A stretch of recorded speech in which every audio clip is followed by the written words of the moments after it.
Welcome to Women Talk Tech, the podcast for business professionals committed to advancing women in the tech sector.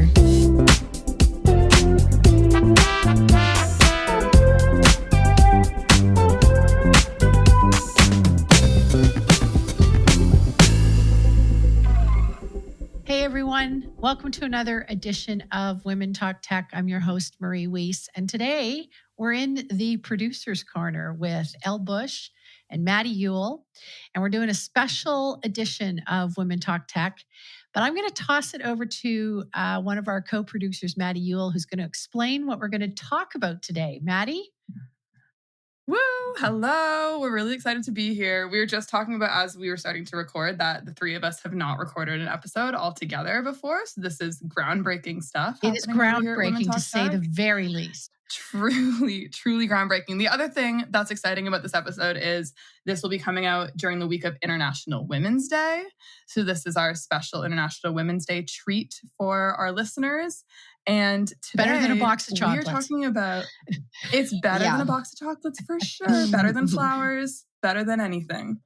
And today we are talking about the HERStory of tech. If you like what I did there. You did there. Amazing. Yeah. So let's just break down what we're going to be talking about today. So really, we're going to be talking about this in three different sections and discussing the role and the impact of women within technology and technological development and building what we now operate in and understand to be the tech sector. And so Elle is going to start us off by quizzing Marie and I on some key historical facts and figures of iconic trailblazing women pre-1960s. Okay. And then I want to point out to the listeners that, contrary to popular belief, I was not born before 1960. Okay, so let's just set the stage for that. All right. I know I'm old. Wait, I'm not Marie, that old. I thought you were going to be our resident expert on such a thing. All right.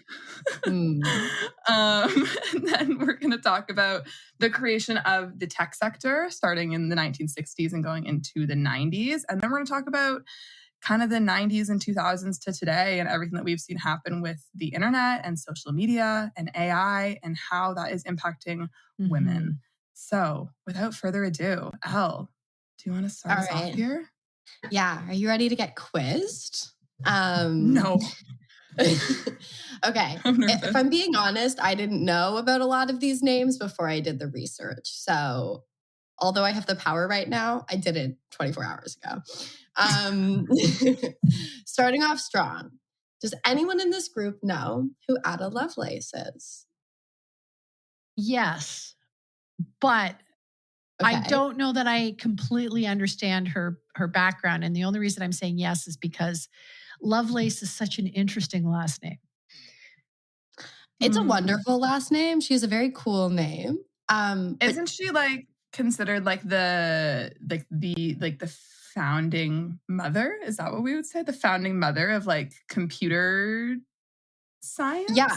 Yeah. So she's considered to be the first ever computer programmer before the computer was invented. Ooh. So she was born in 1815, and she's the one who conceptualized and created notes on what several computer programs that we use today would end up being. And this was more than 100 years before the computer was even invented. But she was one of the first to theorize that things like letters, symbols, and numbers and any piece of content could be translated into a digital form. So she was really thinking ahead at the time. She was the original code girl. Yeah. I can't imagine conceptualizing that. I just can't imagine coming up with how do you even have the framework to begin to conceptualize that? Think about people who would put symbols and images as writing in caves back in the day. That was a long time ago. Right. And you think about Was that the original coding? And when you think about it, there are so many incredible languages that are based on symbols, numbers. I think as English-speaking North Americans, we often don't understand the complexity of language, because at the end of the day, computer science is just another language, right? It's a language, and she figured that out. That is true. Speaking of languages, does anyone in this room know who was a major figure in the development of the COBOL language and system? So COBOL.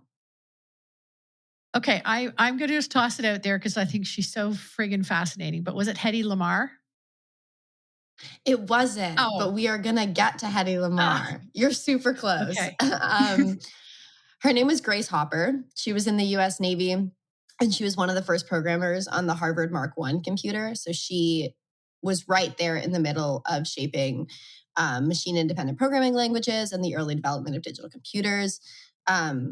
So she was very, very cool. But speaking of Hedy Lamarr, do you know what she invented, Marie? No, I forget.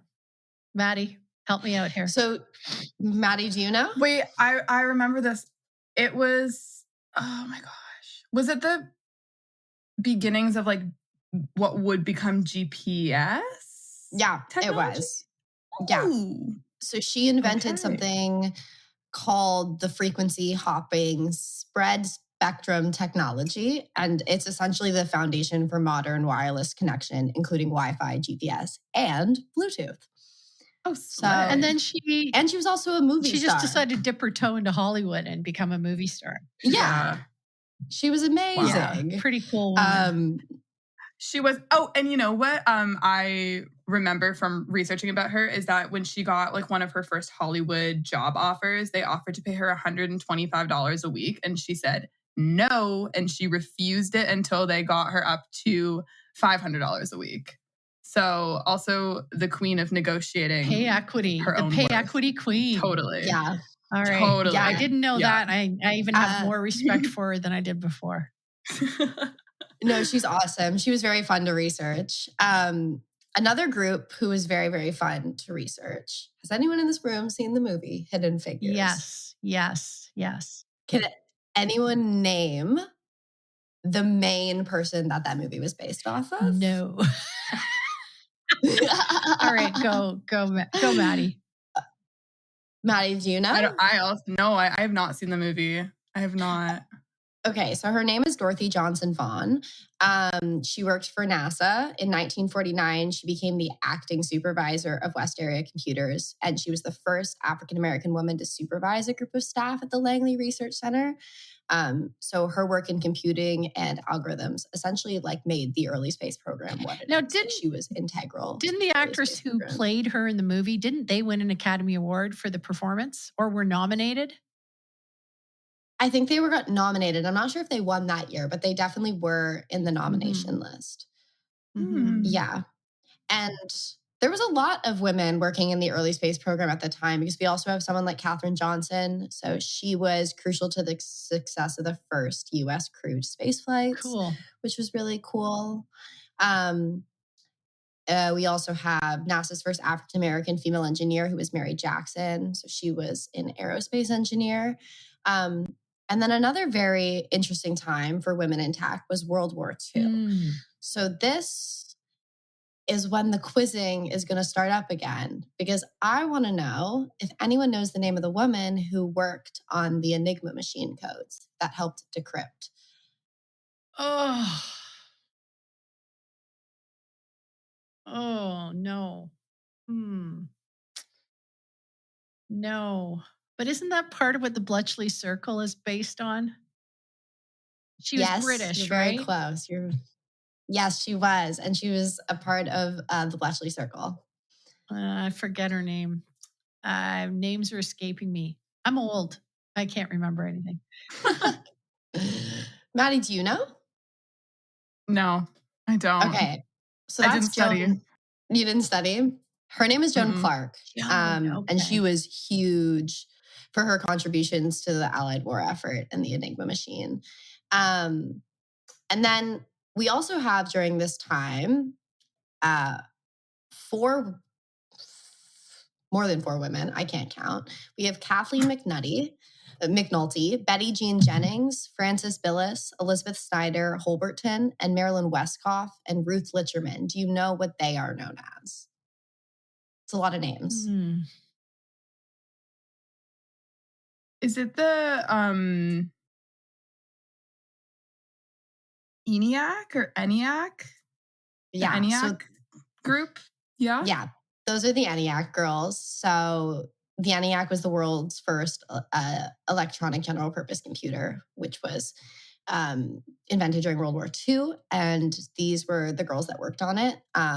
And although that their work was super instrumental and laid the groundwork for basically all the programming and software development that we have today, they went under-recognized for years and decades after World War II. As but did, they were essential. World War II did a lot of damage to women. And the reason is that they were highly needed and highly praised for the work they did while men were off fighting in the war. And then as soon as men came back, we got dropped like a hot potato, which is why those women don't get the recognition they deserve.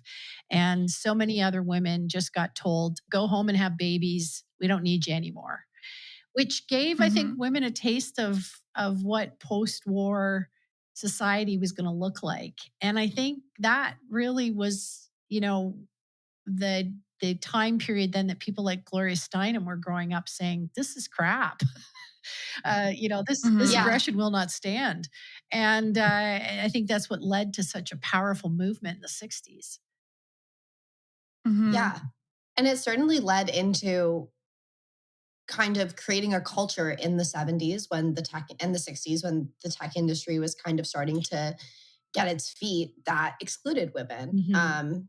The culture at the time was not one in which women, were actively being integrated into those workforces that they had done so much work for while men were off at war. But I know, Maddie, you have some stuff to say about that time. I do. Oh, I have so much. I have so many things to say about this. So it's funny because I think, especially when we're talking about it being around International Women's Day, and I think you always see the lists of these trailblazing, incredible women who pioneered a lot of the technology that we use today. People like, everyone who Al just talked about.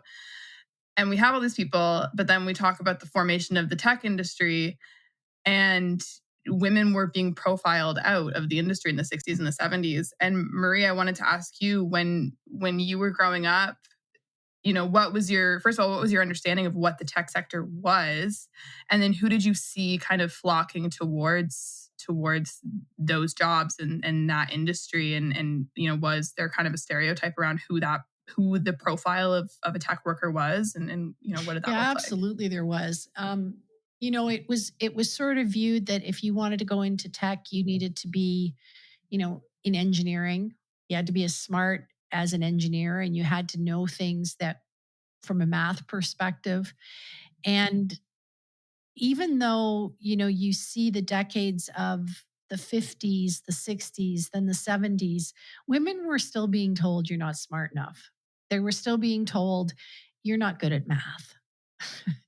And I very much grew up as a child of the 70s and early 80s in high school and university, thinking I wasn't very good at certain things. And even to the point where my father, who was a high school guidance counselor, was telling me, you should just become a teacher because that's a good career for women. You'll get your summers off and you'll have the opportunity to have babies and stay home with them. And he wasn't being mean when he said it. He was just uneducated about it. And that even then we were telling women, take a job that's easy so you can raise kids. And what ended up happening is that there's a generation of women, my generation of women, who said, well, we're not going to put up with that. What we're going to do is do it all instead. We're still going to get married, have babies, and then we're going to prove to you that we can be in the workforce. And what that ended up doing was creating a generation of women who were stressed, burned out, had more health problems than probably people a generation or two generations before us, because we were still thinking we could do it all. And there wasn't even any help in the workplace about being sensitive to women about childbearing. It was still seen as, well, you're going to have to take time off to have a kid, so we're not going to promote you. We're not going to do a lot of stuff. And that was just happening naturally in the corporate world. It was even worse in the tech sector. I think there was the bro culture started back in the 70s. Yeah.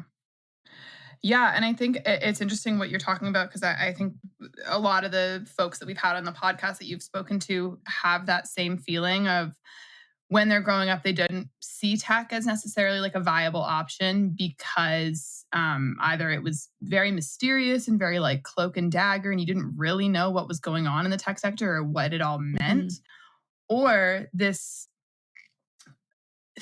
idea that's being like societally bestowed onto women that tech and computers are quote unquote a boy thing, and that boys and men have an innate like gift or ability, talent for it. gift or talent for it that girls and women don't have. And I think even like when you talk about like the way that toys even now are like organized in like a Toys R Us, you see like on the one side where the boy stuff is like making like science lab kit, and then the other side is like making makeup or like mixing up face masks for a spa day, and it's essentially the same toy. It's just mixing powder with different things to make different consistencies and make slime and whatever, but it's packaged totally differently.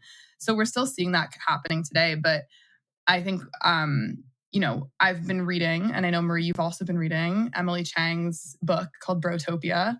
And actually, I laugh because, and I hope you don't mind me sharing this, Marie, but Marie texted me and was like, I started reading Brotopia and I want to throw up. Like, it is so good. It is such a good book, and it's so eye-opening and it's so incredible, but it's also so frustrating. And one of the things that Emily Chang talks about in that book is that in the 60s, these two male psychologists developed this thing called the programmer's scale, which was basically designed based on a survey of results they polled just under 1,400 programmers, of whom 186 were women and a whopping 1,192 were men. So that's just crazy right off the bat. So that's the pool that we're pulling this information from. And the point of this survey was to turn the results of it into a personality test or like an aptitude test to deem what made a quote unquote good programmer or a good tech worker. And the results of the survey, again, of 186 women and 1,192 men. So, okay. The results of this found two traits. Seriously, it's so crazy. They found two traits that like bubbled to the top of like what makes a good tech worker. And the first one was that you like puzzles, which I think is fair. Like I would say that that's fine, right? Okay. Sure. The second one was disliking people, which isn't that cool? Crazy? Yeah. So no, that's good. I think there's a couple things there I want to point out for our listeners, and I just want to draw attention to it because this is what's concerning me so much about AI right now. Is first and foremost, data that we're pulling is fundamentally flawed and skewed to begin with because it was always so heavily skewed towards men and men profiles. The second thing that I think is really interesting is we've had so many people on the podcast, and whenever I ask the question, what got you into tech? The thing that stands out that everybody says right off the bat is, well, I'm just a really good problem solver. I'm good at solving problems, and I knew I was good at unpacking complicated puzzles. And yet, the way we've marketed that for the last few years, many years, the last decades, and said, well, this is what we're looking for. We're not looking for this, is essentially flawed and wrong. And so I think there's two things there. Whenever we draw heavily on one gender for data, it's going to get continually skewed moving forward, which makes what AI is drawing all its data from very problematic for me. that I don't think it's representative. And secondly, that we've gotten stuck. And do you remember we've had a guest on the podcast who said it's time for the tech sector to rebrand itself? Mm-hmm. And yet we're not probably getting a lot of takers on that idea. But we can point back to things like this, that the data and how the tech sector branded itself. You need to be somebody who wants to sit in a basement and wear a hoodie if you're going to fit into the tech sector. Right? Yeah. It's crazy. And this personality test was used from the 60s well into the 80s. But I would say that, to your point, Marie, even if it went out of formal circulation in the 80s, the effects of that stereotype on the tech sector and understanding what makes a quote unquote good tech worker persists even into today. But I think it just was repackaged. Do you know how many jobs? Right. So, I'm coming out of university now, and I'm watching a lot of my friends do interviews and do jobs, both in the tech sector and beyond. And do you know how many jobs ask you to take personality tests in the interview process? Yeah. Or within your first few months of being hired. And I'm like, I sit there and I think to myself, what is this possibly telling my employer? Like, imagine if you had have asked me to take a personality test prior to working here. What would you have even been looking for on that?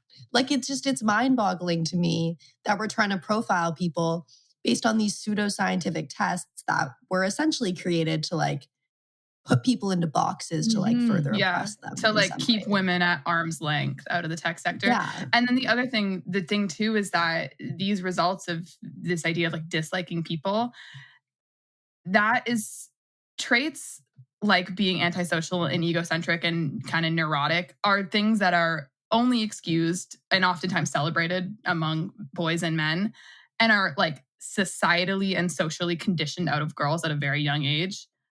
I remember being even as young as being in grade 4, I remember working on a school project, a science project I was put in a group of all boys and they were the smart kids in the class, but so was I, but they steamrolled over everything I had to say. And it was so infuriating, but they always got away with that kind of behavior because the teachers were oh, it's a sign of their hidden genius. And I was like, well, what are you talking about? And it made me so mad then. And I obviously didn't have the understanding of the full picture of the implications of what that meant at the time. But I've seen it happen again as I've grown up, as I've entered the professional world. It's so infuriating. And then I also wonder, let's say you're a woman in the 60s or 70s and you just graduated with a computer science degree. And, you're asked to take, you're looking for a job and you're asked to take some kind of personality or aptitude test, some version of this programmer scale. And you check both of those boxes of being good at puzzles and disliking people. And do you even get hired at that point? Or when you get hired, how short is your leash, for lack of a better word, before they decide that your antisocial or egocentric personality that makes you a good tech worker is actually just disregarded as you being a bitch or being difficult to work with. You know what I mean? How long is that excused for women versus for their male counterparts? Well, it's exactly, crazy. And it's not. Yeah, it's not. And I just think there's so much behind the data that Emily has pulled in that book, Brotopia. And listeners, if you're looking for a really good historical read, yet very depressing, I highly recommend Brotopia. I recommended it to a friend of mine recently who did a quick look up to see what the New York Times review was on the book. And she read the blurb and she said to me, I'm not reading this book. It's just going to make me mad. And I said, yeah, it's going to. But, it's just really well researched, fantastic information. And she really does bring to light, I think, a lot of the problems that we're seeing in the tech sector. I think the one that hurts me the most, the one that brings me down the most, is that in the 60s, we had about 37% of women in tech. And here we are in 2024, and we only have 26%. It's going down, not up. And we've pointed to a whole bunch of things like, I hate this expression, but, pipeline. There aren't enough young girls coming out of high school wanting to go into tech. Well, we all know that the people we've had on the podcast have said they slid sideways into tech. They didn't come out thinking they were going into tech, but realized that that's where the really creative, really forward-looking, well-paid jobs were. And they had to get into the sector or they were going to get left behind. And they didn't want to just go the traditional route. And, you know, there's so many reasons why we can say women are opting out. There's just a ton. But I think we have to look at that fundamentally and say, what is the construct of the sector we work in? And why is it continually boxing out women? Yeah. And I think one of like the things that I've started to notice is someone will ask me what I do for work. And I'll say, oh, I work in tech because, you know, there's a lot of things that I do under one role. So I kind of package it up into that. And they're always shocked and surprised and almost ask me questions to make me prove that I know what my job is. Right. Or know what working in tech is, which is silly and crazy, but it's also reflective of the fact that it's not just it's hard to get into this sector, but once you're in this sector, it's also a hostile environment sometimes. Yeah, it's hard to survive. Yeah, which is why like there's then this idea, going back to this idea of a pipeline, this like leaky pipeline where maybe women are coming in and then they're leaving in somewhere between the senior management to C-suite level, because the industry is not designed, it has never been designed to accommodate women in any way, shape, or form. Yeah. And it's just like hard. Yeah. And then when you think about the origins of some of the technology we have today and what they were built off of, it's like, well, why would a woman feel welcome in this sector? I think about our data sets that we use to train AI. How many of those are deeply inequitable and like deeply continue to, you know, circulate oppressive ideologies, whether we know it or not? Like, I know that Maddie, when you were researching this episode, you were talking about the origins of what would eventually become the JPEG. Oh, yeah. The origins of what became the JPEG. So this, it started in 1973 at the University of Southern California. And there was this group of all men, a team of post-grad researchers, all men, and then their professor is also a man. And they're working on turning photographs into digital versions of themselves.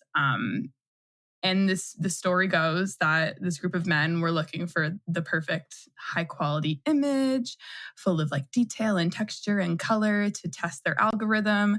And they landed on a photo of this woman named Lena Soderbergh, who has kind of a dual identity in the tech sector. To some, she's known as the first lady of the internet. And to others, she's known as the tech industry's original sin, which is incredibly intense. So let's unpack that. The reason why is because the image of her was the centerfold image in an issue of Playboy magazine that one of the students just happened to have in the research lab, because that's apparently an appropriate and like okay thing to have brought into a professional. They only read it for the articles, Maddie. No, yeah, seriously. They only read it for the articles. And so they use this image of the centerfold of Lena Soderbergh to test their algorithm. And the algorithm was successful, which meant that this image of Lena has been used because this was a pioneering technology discovery that this algorithm was successful. So that means that this image of Lena Soderbergh has been used in so many projects, featured in textbooks and in journals and in conference papers. The image has also served as a benchmark for image processing quality in technology like the iPhone camera and Google Images. Like, it's just insane. And there was a big movement, I think it was in 2018 or 2019, about, you know, removing this image of Lena from really the curriculum of computer science and just generally like saying that it's no longer a needed image to continue to be circulating. And the counter argument to that was, you know, you could say it's an isolated incident and that it shouldn't be especially upsetting because the way that the photo was cropped, there was no nudity. So whatever. These men are just guilty of, at worst, like an ignorant or like a juvenile decision. But it's obviously so much more than that, because 5 decades after the photo was selected, women are still treated as less than within the tech sector and men are blind to it. And actually, when an industry leader was asked in, I think it was a 1990 journal, he was asked about, the pushback that was starting to come about of the photo of Lena. And he said, when you use a picture like that for so long, it's not a person anymore. It's just pixels. Which was not the slay that he thought it was. He thought that he was making one argument, but he in fact was just proving another argument. He was proving a completely different disgusting. point. Exactly. That's disgusting. This situation set the standard in the tech sector that it's okay to make juvenile and stupid decisions when we're creating technology that will forever change the course of how we as a society live and function. And it's like, maybe in the 60s or the 70s, there was less of a knowledge or an understanding of that. But now there's no longer any excuse for there to be a lack of diversity when we're talking about developing technology, because of the way that, this algorithm was successful. So therefore, Lena's photo was everywhere. And the implications of this was so much more severe than it could have been had they still needed to make adjustments. Right. But it just sets this precedent that it's okay then to just make dumb decisions when we're developing technology. Yeah, and it's okay to make them in isolation without other voices in the room. And I remember the first time I ever got to question an expert. This would have been about 5 years ago at a conference on AI, and people starting to bring the AI forward. And I said, "Aren't you concerned about the lack of diversity in the data?" And his response was, I don't think AI is a problem. It's just numbers. I said, I don't know your answer. I don't think you're listening to what I'm saying here. Whose numbers? Yeah. What data? Because to some people, it's just numbers, but those numbers are people. Our data sets are people, and they're written by people. And, things don't happen in isolation, because that may have been happening in the 70s. But then in 2004, we have the creation of Facebook, which was created by Mark Zuckerberg based on an idea he had one night drunk in his dorm at Harvard, in which he wanted people to be able to vote on women to say if they were hot or not. So he took their photos, put them online. He is quoted to have said online, because he wrote in his blog, "I almost want to put some of these faces next to pictures of farm animals and have people vote on which is more attractive." And then he was like, you want to know what I'm going to create off this? Facebook. And when a Senate committee questioned him about it, he said it was an innocent college gag. Yeah. Isn't that And it's sad? how many innocent college gags end up being pieces of technology that we use every day? Right. Because Facebook is the basis for so much of the social media platforms that we have now. Right. And, we know that social media is a horrible place for inequity to continue to be spread. And it's no surprise when it's built off something like that. And when these systems are built off something like the programmer scale, where someone like a loner who doesn't like people in his dorm room is something that can be justified and seen as an asset in the tech sector, when that gives you a really skewed perspective of the world because you're not interacting with other people. And it's a really great example. And I know I could go on about how much I dislike social media for days and days and days, but it's a really great example of allowing bad behavior to continue. And not just around social injustice, but around ethical practices. I don't understand why the lid wasn't blown wide open on Facebook when it was determined that the data they were serving back to advertisers was not correct. And so what you thought you were getting as far as reach on Facebook, that company made billions and billions of dollars unethically. And I think you look at this whole idea and this whole attitude of allowing bad behavior to continue because it was just a this or just a that, right back to our friend Lena. It was just what was available. So we scanned the image with no thought. And to your point, I might have accepted that in the 1960s. I might have, but I don't think I did. Of course, I was just a baby then, but I don't accept it now. And I don't think any of us should accept it now, regardless of our race, gender, ethnicity, anything. I just don't think it's acceptable.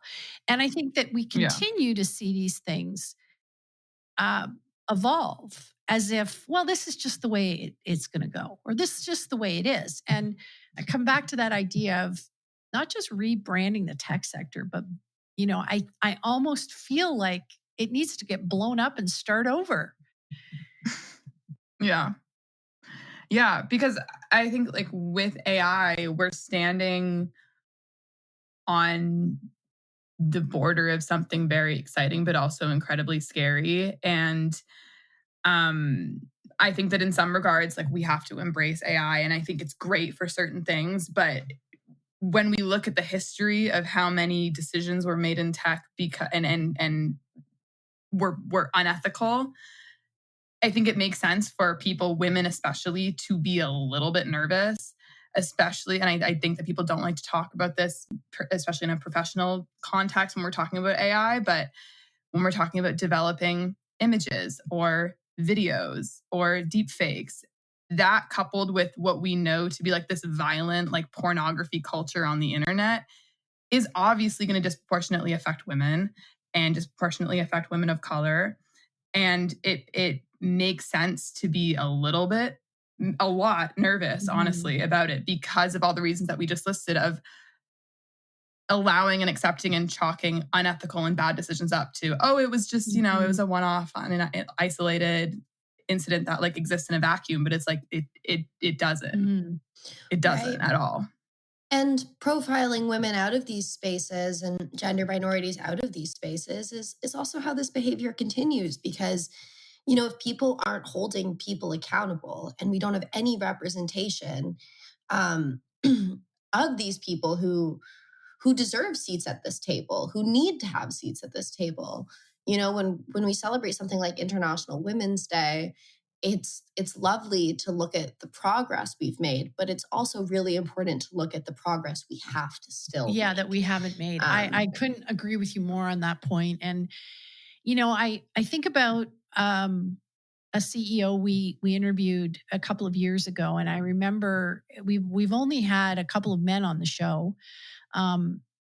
And him saying that he made sure at his particular tech company that when a job was posted, if they weren't getting at least 50% of the applicants being women, they put the job back out and said, we got to look harder. And that it wasn't okay to say, well, this is the only people that applied. So, and I think we've heard from other people on the podcast about the importance of how you craft the job description, how you market the job description, and what kind of details. And we just have to do a better job. And I think everybody could agree on that. And that, you know, it's not okay to say, well, I remember, you know, questioning one person in the manufacturing sector. It's like, how come you don't have any women working in your company? Well, women never apply. How do you normally go about recruiting people? Well, it's friends of friends. We just do it through word of mouth. Well, why do you think then women aren't applying? You know, it's and so I think we just have to really take a good hard look at some of these practices and really start to question, is this the way we want to roll going forward? Because I just see a lot of things that have transpired over the last couple of decades in my own work life. And I really don't feel that we've made progress. And it hurts me. It really does. Yeah. I think a really crucial part of this too is to start interrogating, you know, there's a human being behind all these technologies that we have too.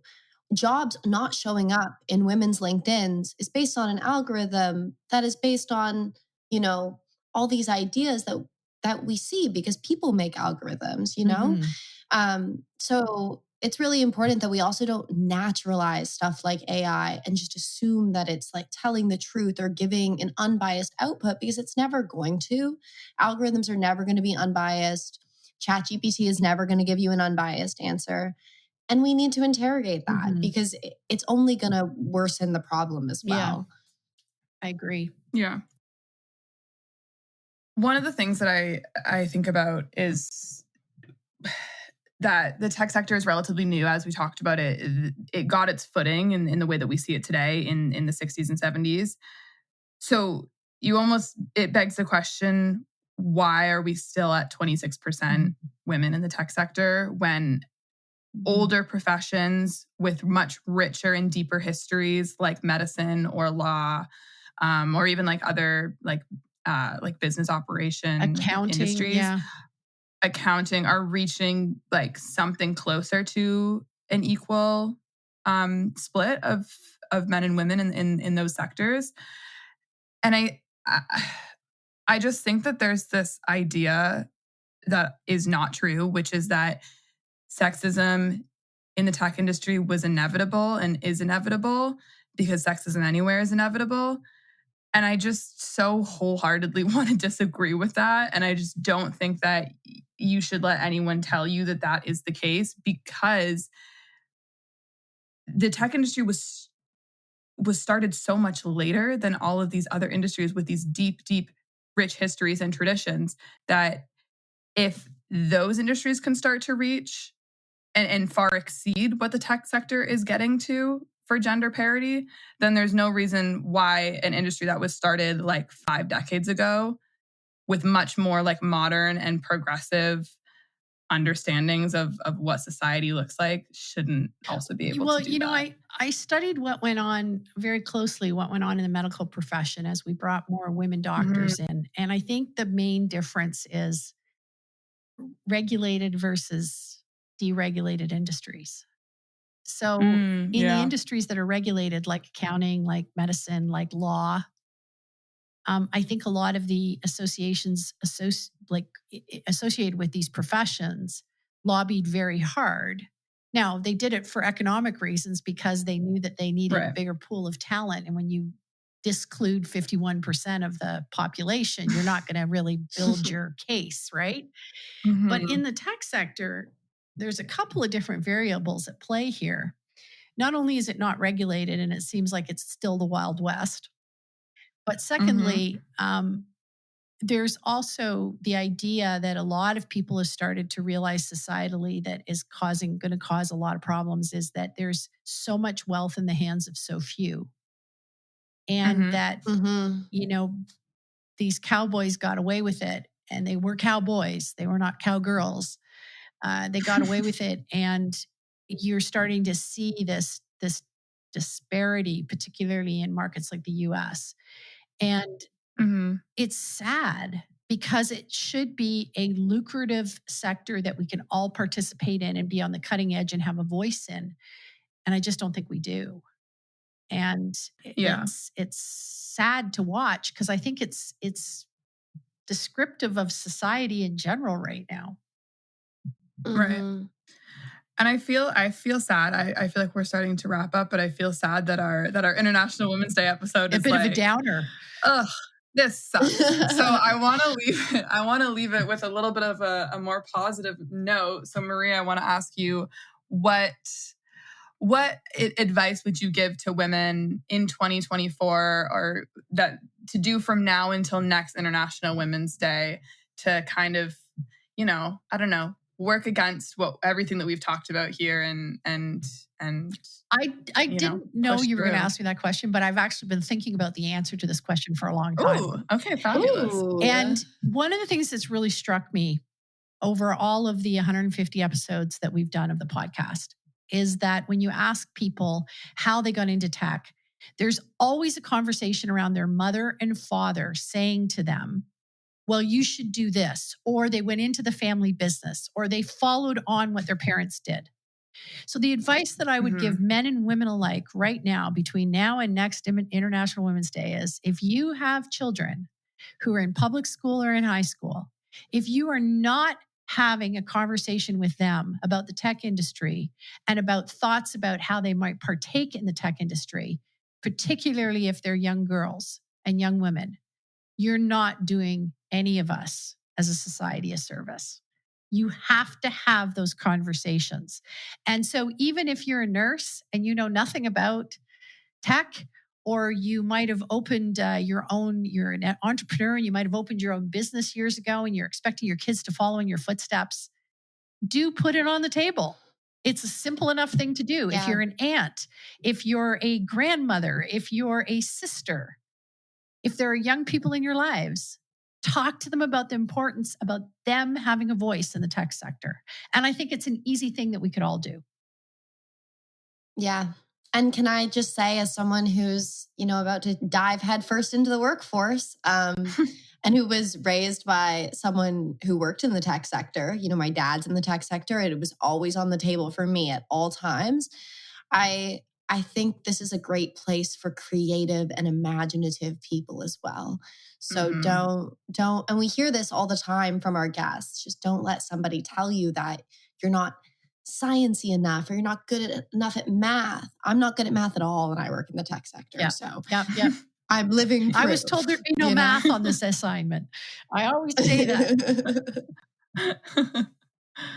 Oh, I love it. Okay, I think that leaves us. I feel a little bit more warm-hearted and excited exiting this podcast recording on International Women's Day. So I'm feeling good, and I think that that's really excellent advice, Marie, and really tangible too to kind of combat and future-proof the tech sector in general. I think we all need to be thinking about where our hand shows up in tech. Yeah, absolutely. Yeah. Well, wow. What a successful 3-person podcast recording with the full Women Talk Tech team. How exciting. And I just want to say on behalf of myself and Marketing Co-Pilot and the whole team at Women Talk Tech, happy International Women's Day. In my mind, I want to celebrate that 365 days of the year, not just one. And to all you fantastic women out there who are in the tech sector, well done and thank you.